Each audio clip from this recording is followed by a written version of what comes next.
Good evening, everyone. I'd like to call to order the Lincoln Way Community High School District 210 Board of Education regular meeting for Thursday, June 15th, 2023. Please stand for the pledge. I pledge allegiance to the flag of the United States of America and to the republic for which it stands, one nation, under God, indivisible, with liberty and justice for all. All right, before we get started, we'll be appointing Caitlin, Secretary Pro Tem tonight. And you can go ahead and call the roll, Linda. Dr. Berthold? Here. Mrs. Johnson? Here. Mr. Kostick? Mr. Lacine? Present. Mrs. Olenek? Here. Mrs. Stokes? Mr. Janik? Here. We have two individuals signed up for public comment. The first one is Melinda Rossi.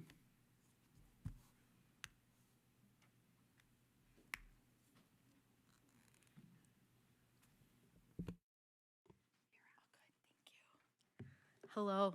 Ladies and gentlemen of the Board of Education, thank you for allowing me this time in front of you tonight.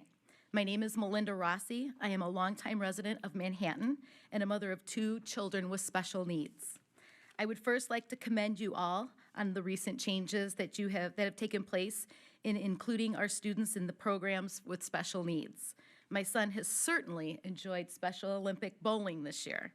I am hopeful that you will address the concerns that I bring before you tonight, not only for my son, but for all the students affected. I received a phone call from Carmen at 843 Transportation last week regarding my son's pickup and drop-off times for extended school year. School starts at 8 a.m. for the transition program. His pickup time from Manhattan is 6:40 a.m. and his drop-off time is 12:05 p.m. The school day runs from 8 a.m. to 11 a.m. This means that my son has a 1 hour and 20-minute bus ride to school and a 1 hour and 5-minute bus ride home. My son spends 2 hours and 25 minutes on the bus each day. The ESY day is only 3 hours long. On Tuesday this week, I emailed Mr. Matthew Ryan, who is the transition coordinator. He replied back to me immediately stating that he would contact transportation. On Wednesday, the following day, I reached back out to Mr. Ryan. He replied to my email stating he was still waiting for a response from transportation. He also stated that he notified Mrs. Erlenbaugh of the situation. Today, Will slept in until 6:30.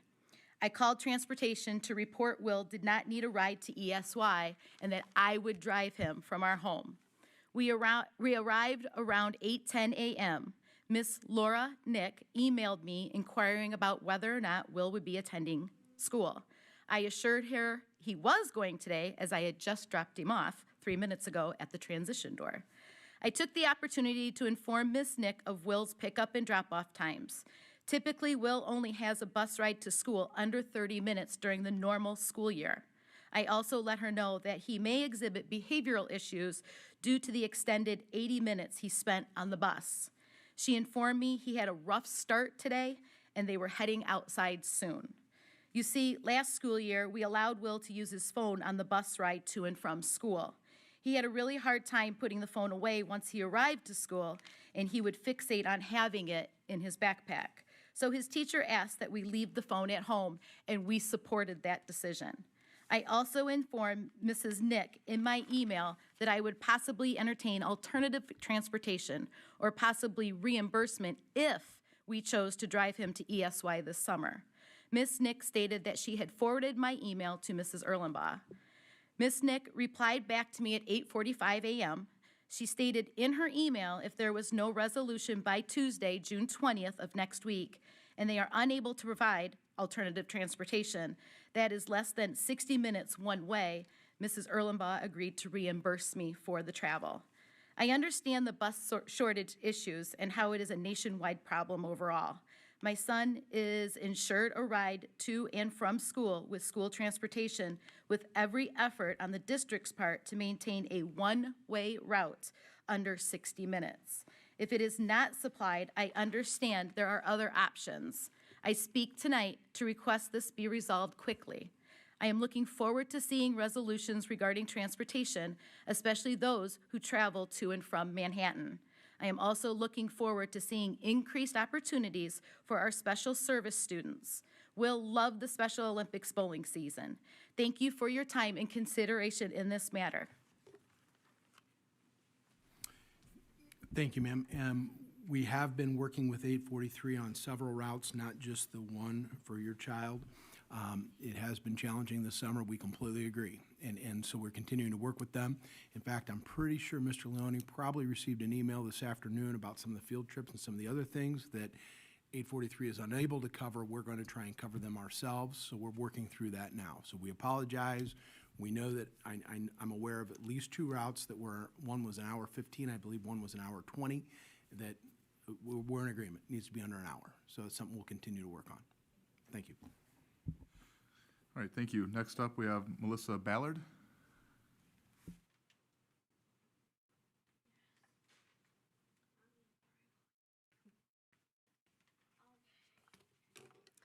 My concern is similar. I just want to address the board and say thank you for giving me the opportunity to speak tonight. My name's Melissa Ballard. I am a 9-year resident of Manhattan and a proud supporter of Lincoln Way schools. My oldest daughter, Madeline, recently graduated from Lincoln Way West, and now my youngest daughter, Morgan, who's here with me tonight, will be starting her journey at West this August. I, too, am a graduate of Lincoln Way Central. My daughter's journeys could not be more different from each other. While my oldest was on the general education path, my youngest daughter, Morgan, has an IEP and needs extra help with most activities and daily living due to her disability. I'm here tonight to advocate for what is best for my daughter. My oldest daughter had the ability to advocate for herself, and my youngest does not. A few weeks ago, in preparation for ESY, I was called by 843 Transportation about Morgan's pickup and drop-off time. I was shocked when I was told that Morgan's pickup time for ESY beginning June 15th would be 6:47 a.m. for a school start time of 8 a.m. I questioned the extra early pickup time and was told, we start with the farthest student and work our way back to Central. I was told as the date gets closer, times could change, and if I liked, they could keep me posted if that happens. Later that day, I decided to call 843 Transportation back with a few more questions. When Morgan was going to school in Manhattan, I usually knew all of the students on the bus. I again asked why the long bus ride and was told that not only did they begin with the student who was the farthest, but that it would not just be Manhattan students on this bus. My assumption is because of a shortage of drivers. I get it, but it's still not right. Morgan would be on the bus for more than an hour. ISB recommends on page 11 under Pupil Transportation Frequently Asked Questions, number 32, where asked, is there a time limit a student can spend on a school bus? The answer is no. However, districts are encouraged to limit the travel time to not more than 1 hour one way if possible. I'm aware of the Lincoln Way costs of contracted transportation outside of 843 Transportation, so I'm assuming my daughter is not the only one. You might be thinking, well, it's not too much longer over an hour. What's the problem? I think the biggest problem for me is her safety. Morgan is verbal, but her expressive language skills aren't great. My concern is that this puts her at risk for being taken advantage of, and she is unable to tell me or her teacher what happened. These longer bus routes can ramp up behaviors and make for a more difficult transition into school. Also, this long ride can cause toileting accidents that can be avoided. If we lived a long distance from school, I could understand the long ride. I understand that due to picking up other students, it makes the route longer, but over an hour is just too long. Morgan enjoys the bus, and it's probably the highlight of her day, but I think the extra time getting a little more sleep, eating a good breakfast, is far more beneficial. I've decided to drive Morgan in the morning due to the long bus ride, and she will only take the bus to camp after school, which is about a 15-minute drive. I'm aware of being compensated for driving my daughter to school because school cannot provide a ride less than 60 minutes one way. I will be in contact with our director. Again, I know there's a shortage, but it needs to be rectified sooner rather than later. I know there are alternate transportation options that I'm requesting the district look into to alleviate the long bus rides. Buses for gen ed students stay within their community. Manhattan students ride with Manhattan, they ride together, and this should be no different for our special needs students. Just the other day, I was called again by 843 Transportation for an update on Morgan's pickup time. A couple more students were added to the route, and Morgan's time changed to be picked up 5 minutes later, but this still doesn't change my mind about putting her on the bus in the morning. It's still longer than an hour. I was told that this could likely happen in the fall as well. This is why I'm here. I'll figure out summer transportation because I can due to my work schedule, but the fall is a whole new story. This can't happen in the fall. I will not be able to drive Morgan to school in the fall, as I shouldn't have to. I'm truly hoping the district has a plan to rectify the long bus rides for our present and future Manhattan special education students to no more than 1 hour one way, as was done last fall for Lincoln Way Transportation general education students. Thank you for your time. Once again, thank you. And I was not aware of all. This is an 843 issue right now, and my recommendation to 843 was to go out and meet with First Student and meet with some additional vendors to determine if there were feasibilities there. That's something they didn't want to do at the time. We are currently outsourcing outside of 843 for our special education transportation, and that's something we will certainly have to look to do in the fall, as we have to stay under an hour. We have uncovered routes, 8 or 9 last year that we did go with Van Gogh, a private provider. We also then have looked at First Students, so next year we will have some different options in trying to keep those routes under an hour. We were not aware that this was going to be a problem this summer, and so certainly I will work with Mrs. Erlenbaugh to rectify this. Thank you. All right, moving on to the presentation portion of the agenda, we have the fiscal year 2024 preliminary budget.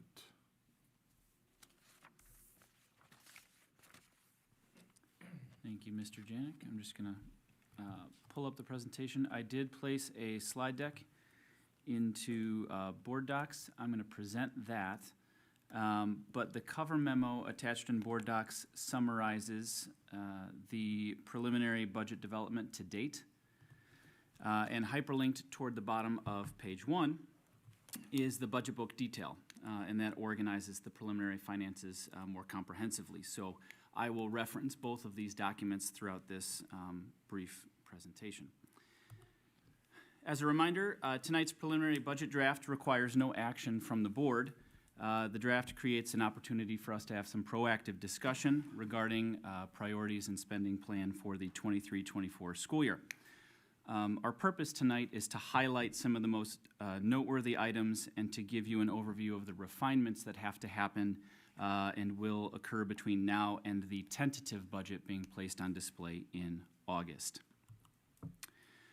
The cover memo distinguishes between the total all funds budget and the operating budget. You'll see here on this slide on the left the all funds budget.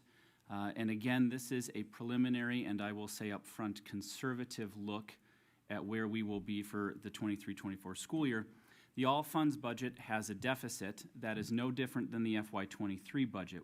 That is due in part to capital projects pre-funding and transfers where the expenses are higher than the revenues, as well as the bond payments and part of the debt restructuring that the board did in 2022. And so that is planned and anticipated and not of concern at this time. What I'd like to do now is shift over to the right side to the operating funds budget. This preliminary look has only a $185,000 surplus, and that's where I want to be transparent here. That is tight. I do think it's conservative. We will bring something that has a little more flexibility to it in August. However, we do anticipate it being a tight budget year, and that's what I want to hit tonight.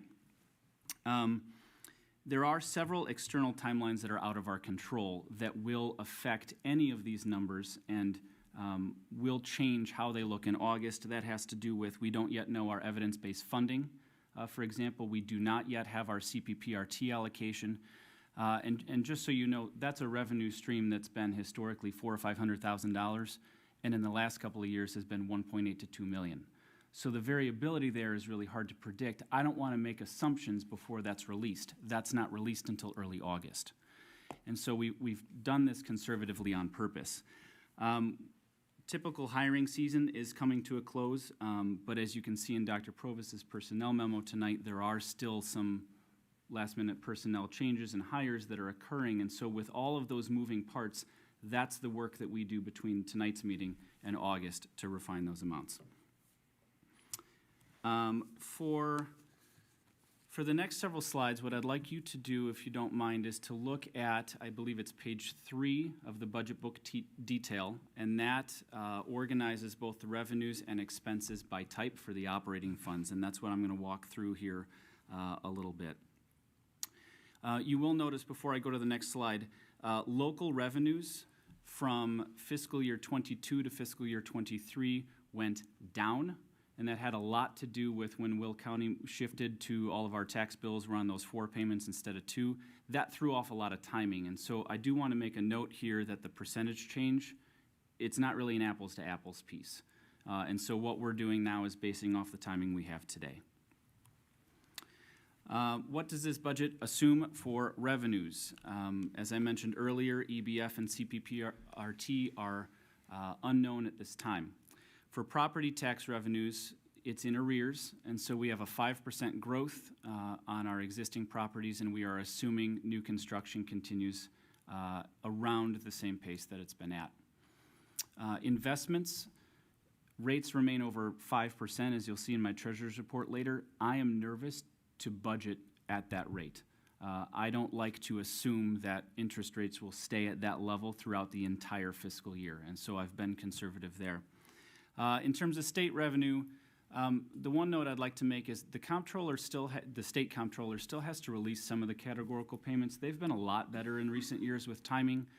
They're behind on a couple of driver's ed categoricals right now, and I want to make sure that those delays don't impact the numbers I bring in August. And then federal grants, the one piece I'll make note of is both on the revenue and expense side, we do not have the same level of ESSER 3 monies. If you will remember, we used HVAC, the chiller replacement at East, but both revenue and expense have been removed from FY24. Shifting over to expenses, the cover memo summarizes at the bottom of page 3 within that memo the 7 categories of spending that we have within the district, and I will go through them at a very high level here tonight. Salaries and benefits drive most of our operational expenses. Preliminary salary budget is up just over 7% next year, and that's driven by 2 main factors. That is additional FTEs that have been required to meet student enrollment and course sectioning needs. And then secondly, and this is very unusual, we have more than 850 employees of the district, and I think it's 445 certified teachers. We only have 1 retiree this year. And so in terms of future years, Dr. Tingley, I can't remember the exact number, but I know we have double digits coming up. 14 next year. And so sometimes that happens within an organization, and so what that means is we'll have more flexibility for salaries in the coming years, but right now, this year, it's just tight. From a forecasting standpoint, though, I don't share a longitudinal concern. Doesn't affect the percentage, but I do want to make a note in terms of where we come in under budget in transportation, hopefully this year and next. I do have within the budget the possibility for additional hires. We hired additional bus drivers this year. It got us to be functional day to day, but very lean still. And so I wanted to keep those vacancies within the budget. Benefits. Several of the benefit items in terms of pensions, for example, follow a percentage of earnings, and so those will mirror those changes. Kelly Luzzo and I have done some pretty extensive work on our medical budget. I don't want to go into a fiscal year where we're tracking claims and I'm coming to you every month saying, hey, we're trending high, hey, we're trending high. Much better than we were at this point last year, but with a small deficit, we've increased that. Right now, medical insurance is about $9.1 million. I think that's going to be high. We lowered our stop loss, so as we go into the end of the calendar year, I think we're going to be in better shape. So hopefully come August, we can tighten that a bit. But once again, I just don't want to run a deficit in that area, so I wanted to bring a number that I felt was, that I can tell you confidently right now, we would be good with. Purchase services, couple highlights. You'll see the increase is 12%, but I'd like to taper that and remind you that that's a change of 1.4 million, so that's not as huge a bucket as salaries or benefits. Some of those, and the two that I'll highlight, as the board knows, we approved 2 contracts, athletic trainers and cleaning services. Both of those are significantly more than what we spent this year in FY23. However, they're 3-year contracts. The trainers is flat in FY25 and 26. Cleaning services will go up by CPI in 25-26 with a ceiling to that to protect the district. Supply costs, much more modest. Some of those have been moved into other contracts, like the one with GSF. Tech supplies are down. We're fully 1-to-1, so we don't need to be doubling down on those device purchases. And then I've worked with Chuck.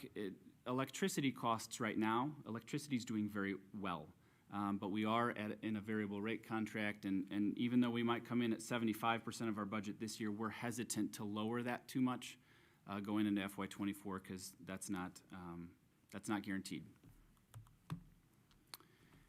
Capital outlay across all the funds, we're up FY23 spending to where we will be in FY24. You know this from the projects the board approved back in February, 1.8 million higher for summer projects, but in the operating funds we're saving money because some of that carryover from last summer that we paid for out of operating monies is gone. What that leads to, speaking of capital improvements right now, is a $1.5 million pre-funding. And what I mean by that, especially for board members who are newer to the board and haven't gone through a summer yet, is built into the FY24 budget is a transfer from our operating money into the capital projects fund. That will fund next summer, which is fiscal year 25. So we do it the year ahead.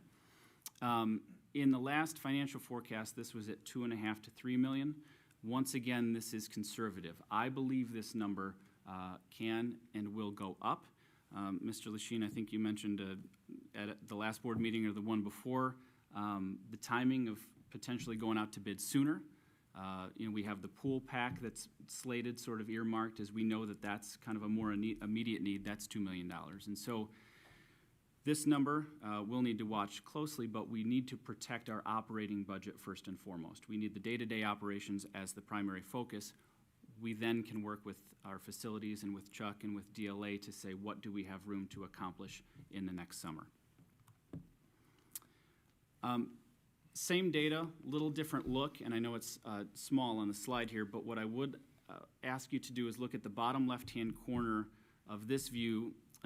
This is each fund is its own column, and what I want to put out there up front here before August is a planned fund balance deficit in the education fund. Operating budget is balanced, but education right now is where our fund balances are a little bit higher, and the O&M fund is where we've been running the tightest.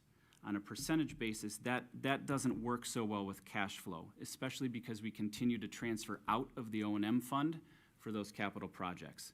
And so this is planned. This is sort of a little bit of a restructuring of our tax levy, and I just want that to be noted as we head into August. Again, each of these funds I hope to be a little bit better by the time we come to August, but keeping a bigger surplus in O&M is the intent with this fiscal year 24 budget. The last comment that I wanted to make is just one impact of timing. Based on our historical cash flows, the county releases the tax distributions from all of us paying our tax bills and things like that. There are two dates, in June. One of those was today. We anticipated getting almost $41 million in tax revenue today. The county emailed me this morning. That number's about $39.5 million. That's not a cause for concern. That just might mean the next date, which is June 29th, or it might go into next fiscal year. We'll get those monies then. Will County's got and we have a great collection rate. I'm not worried, but what that means is it may affect how we close our 23 books. and what amounts I bring to you in August for fiscal year '24. Again, just an example of how the timing plays a role here and why I want to be conservative with tonight's presentation. So in short, upcoming will be tight, but I am confident in what we bring to you will be fiscally responsible to keep our fund balances and ensure that we are safe for fiscal year '24. I'm happy to take any questions or comments you may have.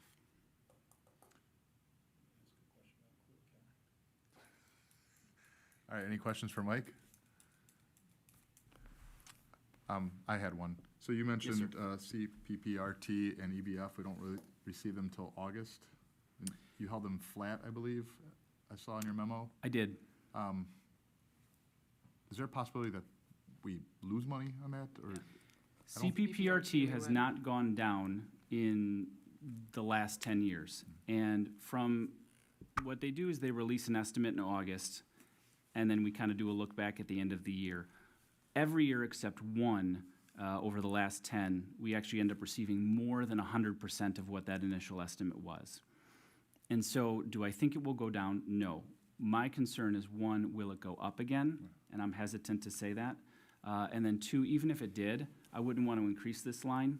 I don't want to assume we'll get more than 100%. EBF, there is a hold harmless.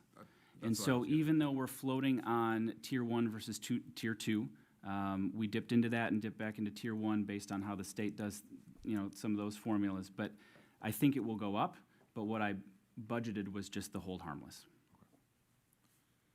So, I mean, I know that we're at the, I was kind of freaking out when I only saw the 185, that's only like, 2 copy machines as we talked on the phone, right?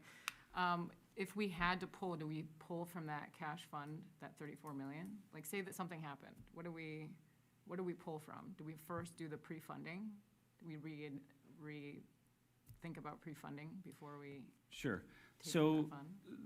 there are a few ways I can answer that. First of all, in terms of a budgeting standpoint, yes, some of the flexibilities would be in how much we transfer over for capital projects, and that's part of the reason for doing it ahead of time. Right. Two, if there was some sort of catastrophic expense that happened, say in the fall, right? We had Lincoln Way East's chiller was now almost 2 years ago, just fail, right? And we Yeah. needed a rental, we needed to plan for that.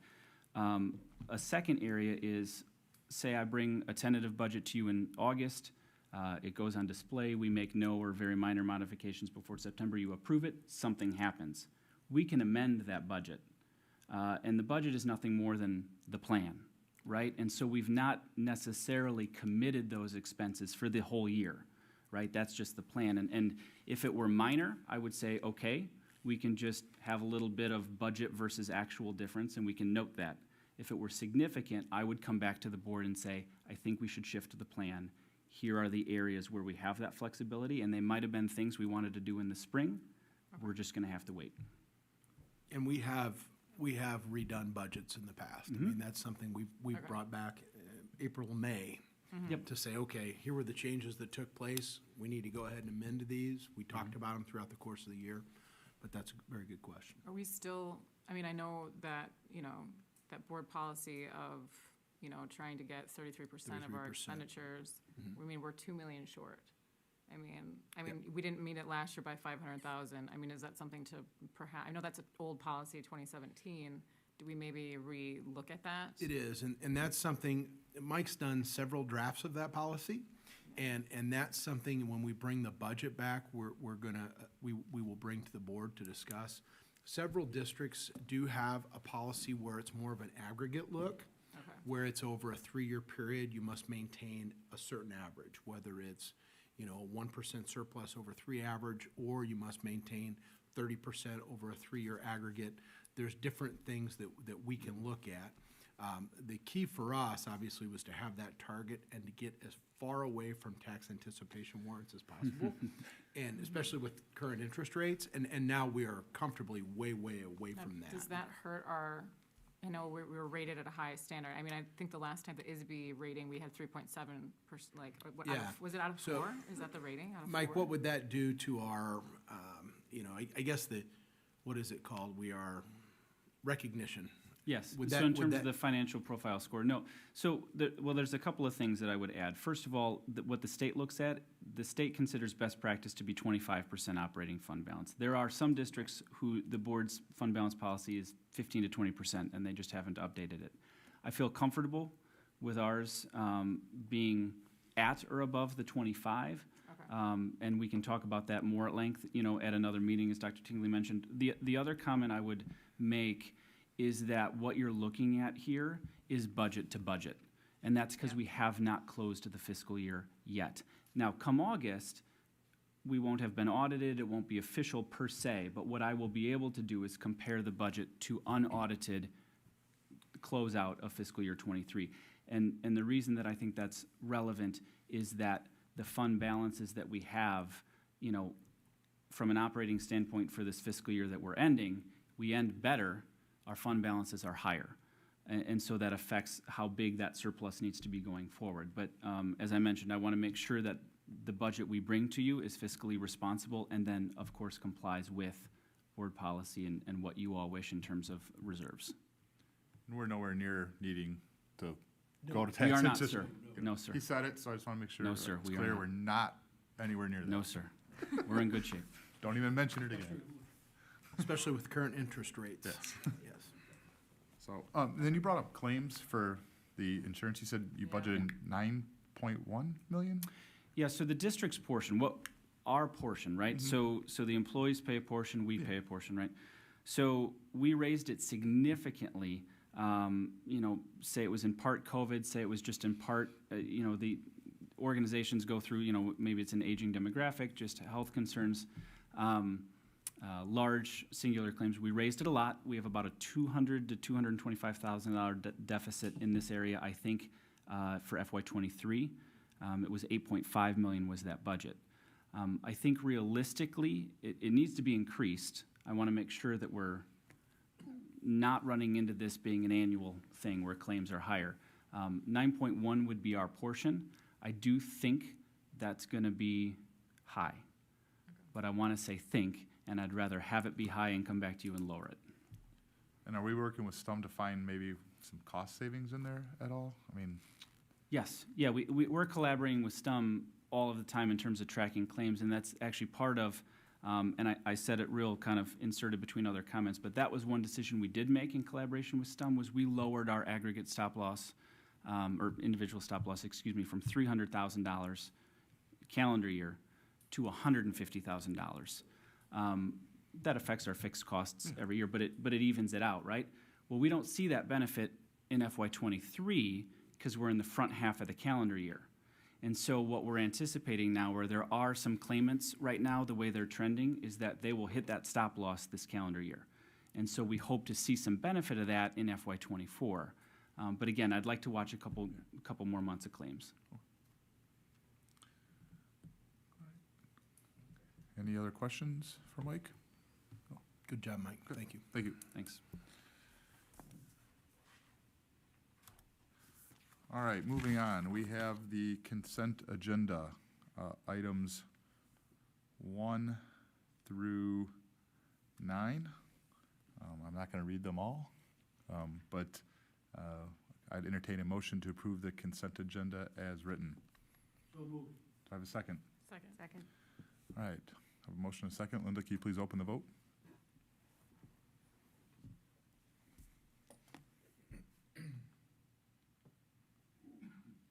The vote is open.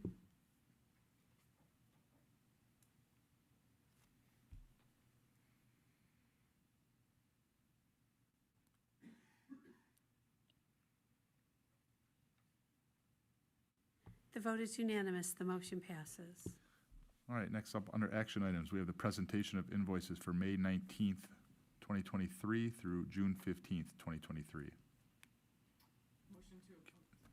Motion to approve invoices from May 19th, 2023 through June 15th, 2023 in the amount of $2,909,439.85 as presented. I have a motion. Do I have a second? Second. Any questions? All right, hearing none. I have a motion and a second. Linda, can you open the vote? The vote is open.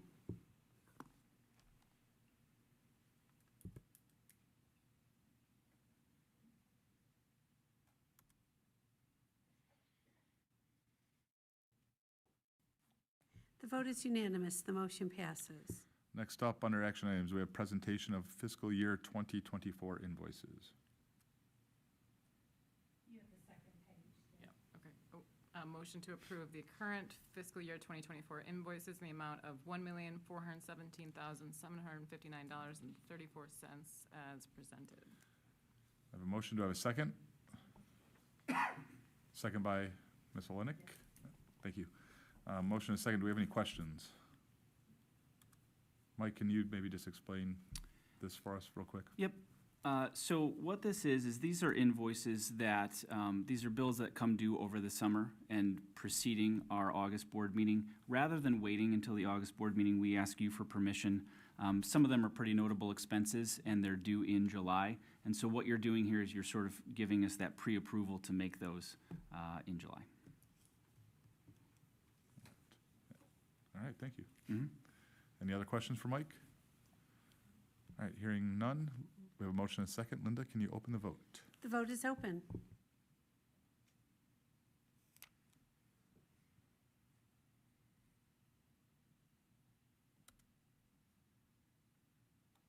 The vote is unanimous. The motion passes.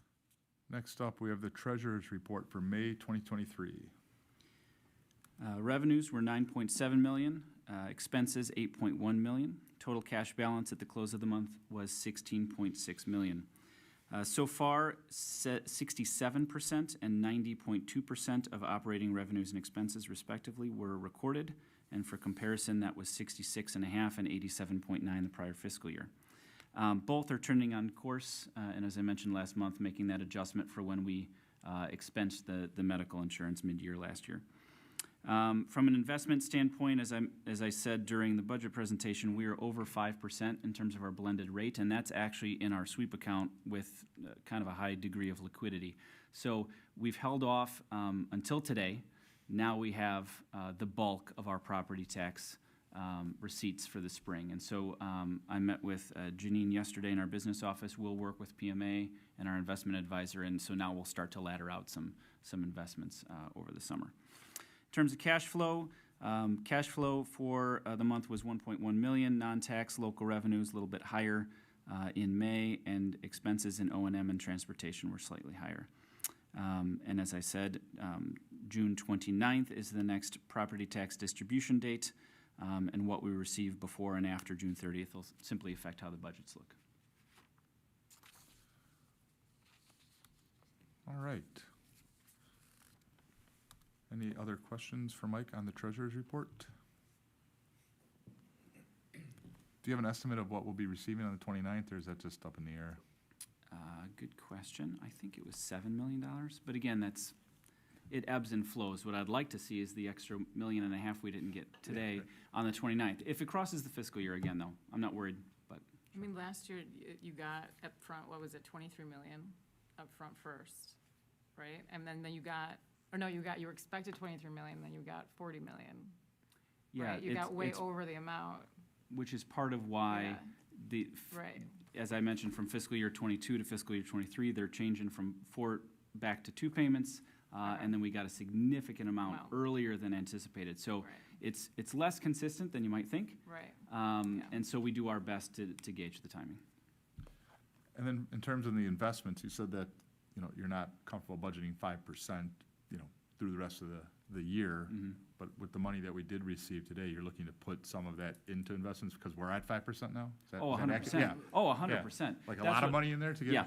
Okay. What I want to do is ensure that we have enough to get through the next couple of months in terms of payroll and bills payable. As you know, capital improvements, we've got some pretty significant invoices that'll come up in July, August, and September. I want to make sure we keep enough liquid, but with the rates where they are, 100%. I want to get laddering some things out. Yep. Okay.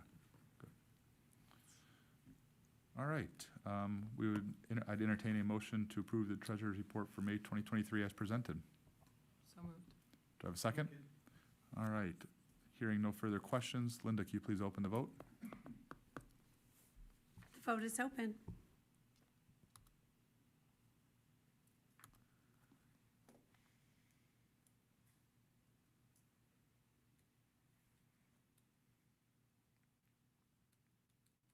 The vote is unanimous. The motion passes. All right, next up on the agenda is student activities report for May 2023. The backup material is your student activities report. The activity fund balance is $2,156,372 with revenues of $499,189 and expenditures of $483,771. We did have some accounts in the negative, once again, due to timing. As we all know, youth camp started this week. Several of the activities bought T-shirts ahead of time, and then those balances will be whole here by the end of the month. So all should be positive by the end of June. If you have any questions, we can answer them. All right. Scott, Yep. Just wondering about next year's activities and when does that planning start? Like knowing what you're going to be issuing in terms of activities, clubs, stipends, all of that. When does that So happen? all Is the it all now? the Is it- stipends are in place. So Okay. those are contractual. So everything that's currently in the contract is what we'll pay in terms of stipends. In terms of, are there any new clubs or activities? Those go building by building. Students can find a sponsor can go to the principal can gauge interest and start any new club, but it doesn't necessarily become a stipend, and it doesn't necessarily get an account balance, if that answers your question. Yeah. In terms of the budgeting, those budgets come through the principals. Okay. And in terms of, we've had some questions about the special education activities and Special Olympics and, requests for additional opportunities for those students. When would that be coming So up to those, have the discussion? next potential discussion would be basketball, and that's something we will be discussing in the fall. The bowling is already ongoing. It's good to go. Our next potential sport would be basketball, and those are discussions we've had. Okay, great, thank you. All right, any other questions? All right, hearing none, I'd entertain a motion to approve the student activities report for May 2023 as presented. So moved. Second. All right, we have a motion and a second. Linda, can you please open the vote? The vote is open.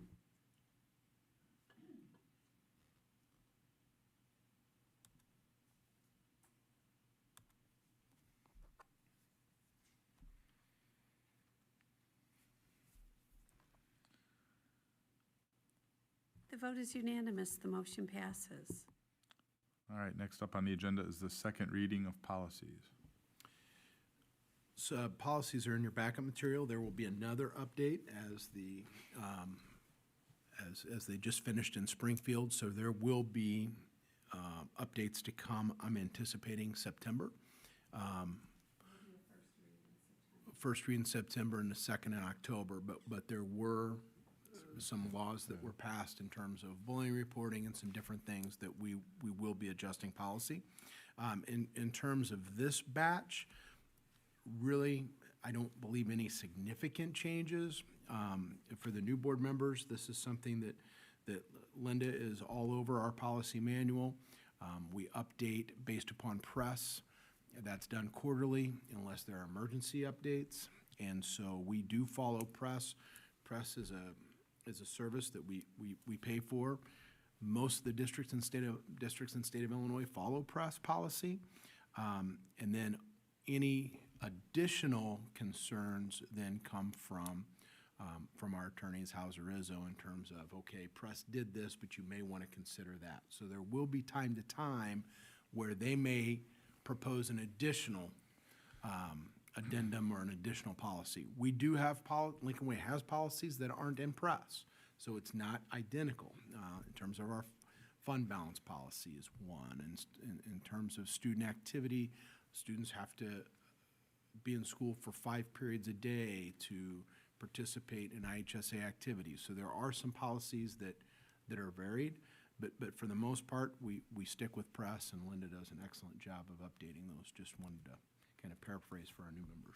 And I know we talked about the bullying policy. We had just updated our policy, and then like a week later, there was some new Correct. legislation New passed, which legislation. will require us to update it again. Update again, Yeah, correct. so. In terms of the student handbook, if there's any changes that come through press that would be needed to be added, is that revisited before the school year starts? That's a really good question. So the parent-student handbook through board action can always be revised. So if there were something, a significant change in legislation, or if the board wanted to change anything, we can revise that at any time, and then that becomes the new policy. It's a good question. Any other questions on the policies? All right, hearing none, I'd entertain a motion to approve the updated policies as presented. So moved. Second? I have a motion and a second. Linda, can you please open the vote?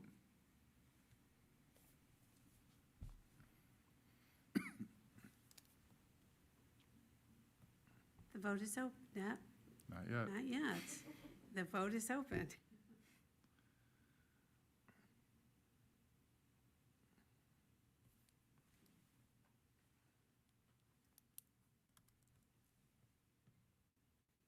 The vote is unanimous. The motion passes. All right, next up, we have the administrator's salaries for fiscal year 2024. I would ask that you approve the administrative compensation and restructuring for the 2023-2024 school year as presented. We did discuss in closed session at our last meeting. I have answered some questions from other board members. This is built into Mike's preliminary budget numbers. These raises in a percentile are lower than the 7% that he had presented. So there are different percentages for different people, as we talked about, but I'd ask that you approve these as presented, these contracts as presented. They've been posted for over a week on board docs as well. Any further questions on the administrator's salaries? Just a question, and I know it's something that we've talked about, but is there a plan that we would look at some type of structuring for how administrator salaries get issued moving forward? Some type of specific structure that we could use as We could reference? certainly discuss that. There is a structure that I put in place when I determine what these salaries are. In terms of a salary schedule, that's something we can always look at, but that is going to, you're going to have to do several different variables, meaning experience, administrative experience, rank of education, what job they do, how long they've been in education. So there are several variables. I take all of that into consideration when I do come up with these numbers. And I think when you look at the individual numbers and you look at where they would fall on, let's say, a teaching salary and their level of experience in education, they're pretty close. But you know, we can always look at a certain formula or function. This is something that I know superintendents grapple with every year. And if there's a perfect one out there, let me know. I'm ready and willing. But I do think, you know, this is my 10th year doing this. I think every year we get a little bit more fair and a little bit better. We're getting there. As I've discussed with members of the board, we're the only school in our conference that doesn't pay full family benefits and full TRS for our administrators, and I think that's significant, and so that's something we've got to continue to try and work towards, because I do think over the next 5 to 10 years, it's going to be important to retain and attract talent as it gets more and more difficult to find administrators, as fewer and fewer people are going into education, as we know. Yeah, and I think that's certainly something that we can look at. Yeah, I think that's the goal, is we have very talented people within the district, and We wanna try and keep wanting to keep them and give them a little bit of, something to look forward to, knowing that if they do that type of work that we would expect in a high-quality district, that we would continue to compensate them appropriately for that work. And I think having some type of structure set up will keep those people in our district and make sure agree. that they still have access. I agree. Great, thank you. Any other questions? No, hearing none, I'd entertain a motion to approve the administrative compensation and restructuring for the 2023-2024 school year as presented. So moved. Do I have a second? Second. All right, Linda, can you please open the vote? The vote is open.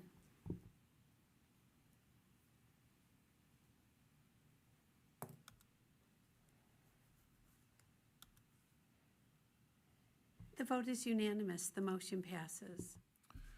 Next up on the agenda is non-union salaries for fiscal year 2024. Also, as discussed in closed session at our last meeting, we are proposing a 6.75 overall increase in the salaries. That would equate to an average of $1.75 an hour. This mirrors our unionized support contract. Next year it's less, correct me if I'm wrong, Mike, but I think it's where it's $1.75 this year, I believe next year it'd be $1.25. Correct. So won't be quite as much. However, with some retirements and replacement costs, that overall increase is going to be somewhere around 3%,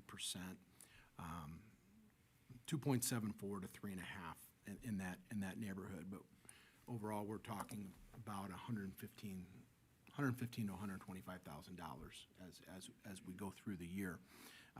In this area, we always have unforeseen movement. Like we will have several staff members between now and June 30th of next year decide they want to go somewhere else and do something. And each time we do that, typically you see a savings as we go through that process. So overall, we think to be fair, the average is about that $1.75 as we continue to work to try and build up those support staff salaries. We all knew the bill was discussed in Springfield that the minimum payment would be $20. That didn't pass. However, it did gain some momentum, and that's something we're certainly we're working towards here as we need to continue to attract employees. How close are some of these employees to that $20? Mike, go ahead, we're getting there. We are getting there. So we won't be at $20 across the board this next year, and it depends on the role. So now, what we're talking about here is non-union, but whether it's support staff non-union or those particular roles in the support staff CBA, we have some roles that are still a few bucks away from that 20. We have some that are now getting real close and are going to hit 20 or exceed 20 in year 3 of that agreement. And so this effort is toward, like Dr. Tingley said, trying to make sure that we keep pace so that we can attract and retain. And I think that's, again, on a percentage basis, looks a little different sometimes and might cause you to sit back a little bit, but in terms of what we need to do, an overall dollar amount is very controlled and I think the right thing to be doing. All right, any other questions? No. Hearing none, I'd entertain a motion to approve the non-union salaries for fiscal year 2024 as presented. So moved. Second. All right, have a motion and a second. Linda, can you please open the vote? The vote is open.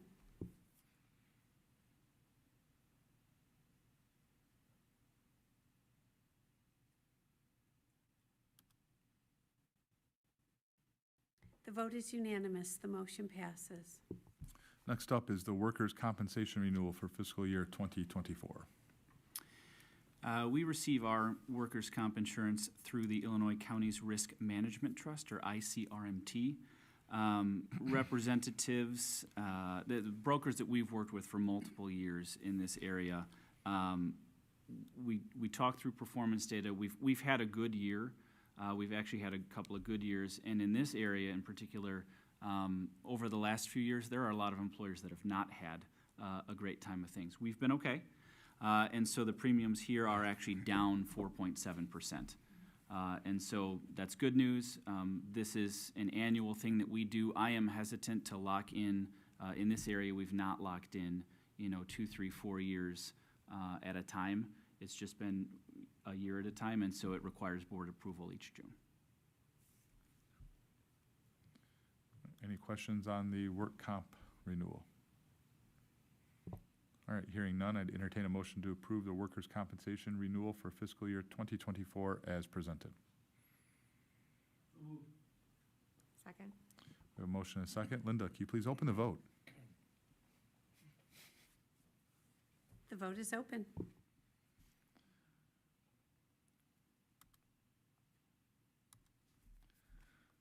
The vote is unanimous. The motion passes. All right, next up, we have the driver education vehicle extension. Yep, this is a one-year extension with Phillips. We have a great partnership with Phillips, as the board knows, and they provide at no cost to the district our driver's education vehicles. They're wonderful to work with, and when maintenance and repair issues do come up, they're great.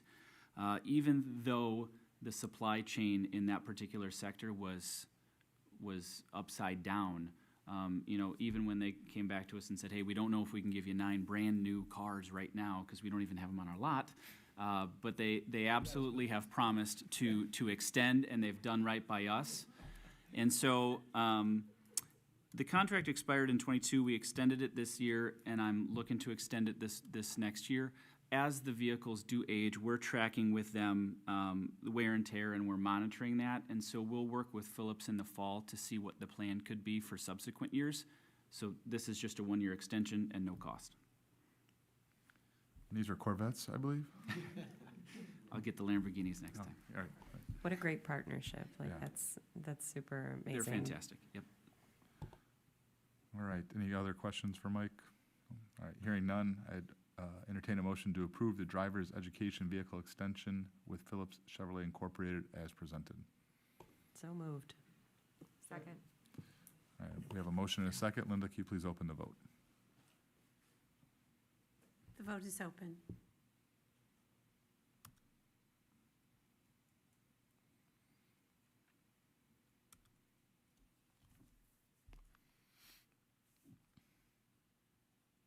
The vote is unanimous. The motion passes. All right, thank you, Phillips, once again. Next up, we have the informational items, report of the Lincoln Way Special Education District 843 Governing Board meeting held May 23rd, 2023. Anything to add to the minutes? Oh, I didn't know if that was what I was Yeah, supposed to do. sorry. All right, Dana. thank you. So the meeting was a great one, fairly lengthy, and part of that work was trying to find ways to recruit and retain current bus drivers, knowing the transportation piece was an issue. I think through a lot of conversation and problem solving and throwing out a lot of brainstorming and ideas, I think there's going to be a good solution to try and bring in additional drivers. Part of the issue is the private companies are able to increase their salary or their hourly rates without really considering other places around. So they don't have the union component, they don't have the shortage component. And I think this is going to hopefully keep some of the drivers that are currently in the pipeline to stay a little bit longer, knowing that after a certain amount of time working as a driver, they will get an automatic increase. So you're doing it based on longevity, and then those individuals get increases at different pieces. So it's a tiered structure. So I think it'll be really beneficial to get and hopefully gain more bus drivers for the district. Thank you. FOIA requests, None to report. building and grounds report. Building and grounds is in your backup materials. Chuck is here to answer any questions that you might have. From terms of construction, we're off to a good start. We are on time. Other than the HVAC unit, other than the pool pack, we're on time. They're going to complete the north parking lot here. West, they've started on the parking lot, so things are going well so far. Correct, Chuck? Correct. Yeah. We're on schedule with all the projects other than the pool pad. Yep. We've been pushed back one time already, so we're anticipating we're gonna get pushed back again, and that project will probably not happen till next summer. Because they proposed doing it in the fall or the winter, and we cannot shut a pool down for six weeks. Just can't do it. So, be next summer. I know this kind of goes back to money with that, but I remember Rich brought up the whole 10%. Did we look into that? Are we gonna? Is there a Is our chance that, price is our price, correct? Correct. Yes. no, I mean, Oh. the one Another- that we didn't do, Once can we we- do a pre-purchase? Once we to get finish it this ordered? budget and we come back to you in August, that's what we're going to discuss. Right now, we're not ready to discuss 1.8 million. We need a little more time. Right, but about I'm just saying. Is it I gonna go mean, up 10%? Well, we could still bid the project as open, but I'm saying Yeah. pre-purchase the unit from that project so Yeah. that we can get it, And get it and then delivered? it's just an install contract. Do a direct purchase. That's something we can look at for We can still August. put it We've out to bid, but I mean, one, we'd be able to have matching units, which would be great for Chuck. Yeah. And then, we would actually have it here. Sure. Next June. I think you make a really good point on the timeline piece. And in terms of the pre-purchasing, what I would say is when we, as Scott mentioned, is we bring back the budget in August. And again, technically could be some changes between August and September, but usually very minimal. And so we'll have a great idea of what money we have available, right? And then Chuck and I can work with DLA about how to tweak that contractual piece and how that looks in terms of trying to get ahead of it, right? Instead of waiting until February and then pushing the Yeah, right, expenses and then we're until not gonna after get the it for fact. next summer again. Sure. Right, correct. So then it would end up being 25. Yep. No, it's a good point. Pool's still usable though, right? I mean. Oh, absolutely. okay, Yeah, it's fine. until Everything's we have a working. nightmare. Okay. It's just, everything the is- stuff has Yeah. been there a while, but everything's yeah. working, Okay. yes. Yeah, You know, I had a question about the electricity. It's down about 25% this year. Is that correct? down to 25. Down. Well, right, but, no, I'm not, it's great. I'd like it to be down 50%, but what's driving the decrease in electricity? Just Part of the electricity being down was because some of the chiller units were not working. okay. Now the new ones are up and running, we're anticipating the electricity's gonna go up. Okay. I didn't know if it was a change in like light bulbs or something like that, you know what I mean? Like, That's ongoing. yeah, gotcha, okay. Yeah, well, LED, you know, you go to LED Well, lights and things like that, and it's. We're almost switched out, we're Yeah. getting there. Yeah. Okay. I was being a little facetious, but not really. Yeah. Asking for myself too. Where do you get those? All right, asset of the month. Asset of the month is neighborhood boundaries. Neighbors take responsibility for monitoring young people's behavior. Notice daily what happens in your neighborhood. Talk with students about neighborhood boundaries and work to create strong neighborhood bonds. Sponsor activities that encourage neighbors to get to know each other better. Legislative report. Nothing to report. They did finalize the budget, and I think we'll be fine. As we said, we'll be hold harmless at worst, but they did. I do think our EBF will go up a little bit once it all goes through, which is good news. That's about all to add at this time. Superintendent's district report. Nothing additional to add, Other district business. none unless anybody has some. I'd just like to say I've been at the schools past week for camps, whatnot, west and central, and there's kids everywhere. I mean, hundreds of kids. It's great to see. The staff's doing a great job, so kudos to everyone for getting camps off and running, so great job. And we did get summer school off and running this week. We started on Tuesday. That's going well. And we'll report out at the end of summer school, as we always do, in terms of how many kids and what classes we're taking and such. All right, and last up, under informational items is correspondence. We did have a thank you from the United Way for the food donation. So we did participate in their community food drive on Thursday, April 27th. So they just wanted to give us a thank you. All right, there's no closed session tonight? Correct. All right, then moving down to other business, nothing, nope. All right, well, with that, I'd entertain a motion to adjourn the meeting. So moved. Do I have a second? Second. All right, we have a motion and a second. All those in favor signify by saying aye. Aye. Aye, all right, we are adjourned.